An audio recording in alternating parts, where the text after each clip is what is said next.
Good morning guys, magluluto tayo ng pang-ulam. Ngayon, ang niluluto po natin ngayon is gulay. Ito yung tinatawag natin na pakbet. Pero optional lang po ito, hindi na po siya kumpleto kasi maraming alam nyo na, may mag-ayat. So ito yung mga ingredients natin. Ito, ginigisa ko na po yung bawang. Siyempre, meron din ako akong hipon yan guys. Hipon. Ito, hipon. Kamote, kalabasa, okra, talong, kamatis. Saka, nagpirito na rin po ako guys ng ito, isda. Yan yung ilalagay ko, yung dalawa lang. Ayan, brown na po yan. So, pwede na po natin ihulog yung kamatis. Iisay lang po natin yung kamatis.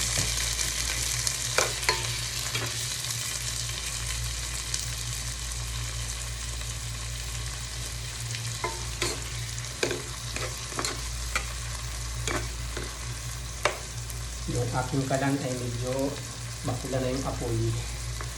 Sana umabot. I-garnish ko ngayon, baka magsarado yung bilihan.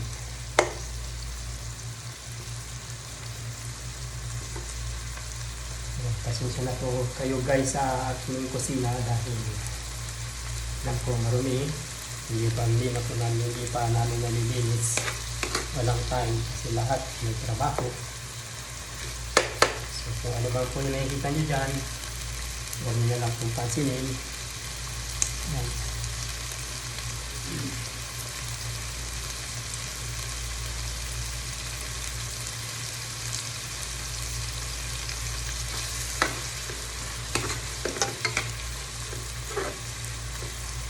Ihulog ko na po itong hipon. Ilang hipon lang po, kunti lang po yan.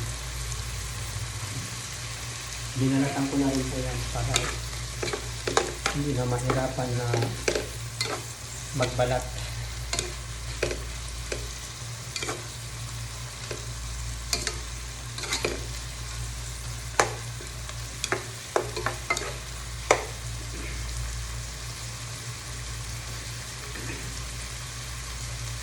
Lagay na po natin yung kamote. Itong kamote guys, medyo matigas. So, unahin natin lagay. Ito yung kamote na native.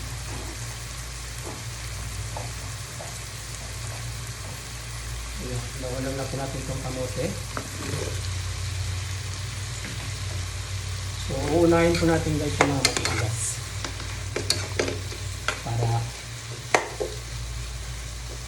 Sabagay na, hindi naman po masyadong matigas kasi nagayat-gayat na po yan.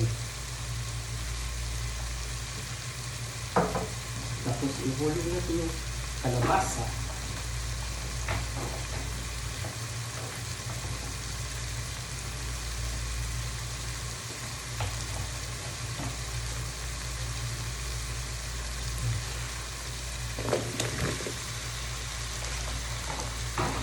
Yung isda po, ilalagay ko po yan sa ibabaw ngayon. Yung dalawa lang. Kasi tatlo po yung binili ko.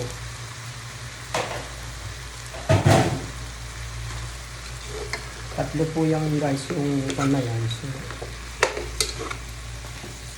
hindi ko na ihuhulog lahat. Yung dalawa lang yung buntot. Kasi yung din yung laman.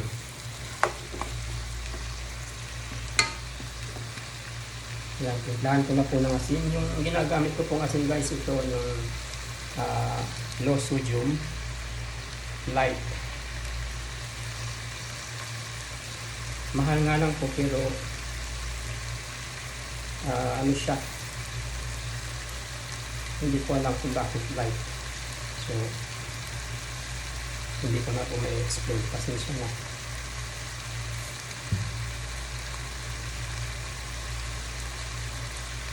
Hindi pa ako naglalagay ng mga magic sarap. At alam nyo na, so Iwas na lang po ako sa mga sarap. Yung paminta. Yan, ang ilalagay ko lang po asin, paminta. Yan lang ang palasa.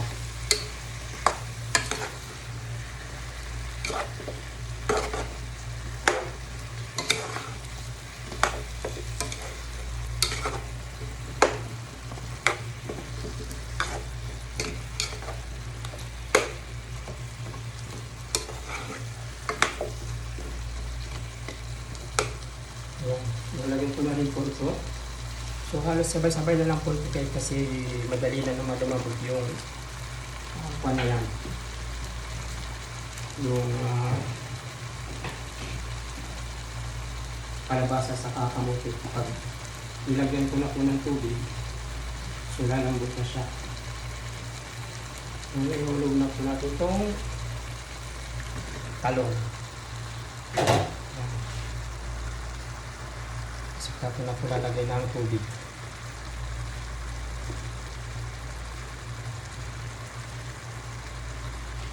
Tapos ito po yung ilalagay ko mamaya ganyan guys. Yan po yung isda ilalagay ko muna yun sa ibabaw. Yan.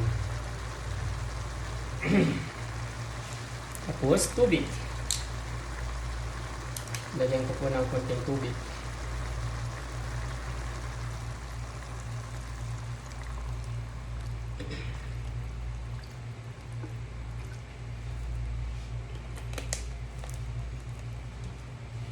At saka po natin tatakpan guys. Ayan, nakita nyo na po guys.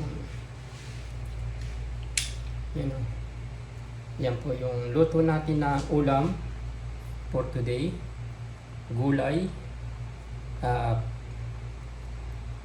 Hindi po siya matatawag na pakbet kasi yung pakbet maraming may mga ampalaya. Ito hindi ko na po nilagyan. So, basta gulay na lang po ito. Parang kapatid din po ng pakbet kung tawagin. Ayan. So guys, ito na po ang ating ulamin ngayong araw, Biyernes. See you on the next video. Bye!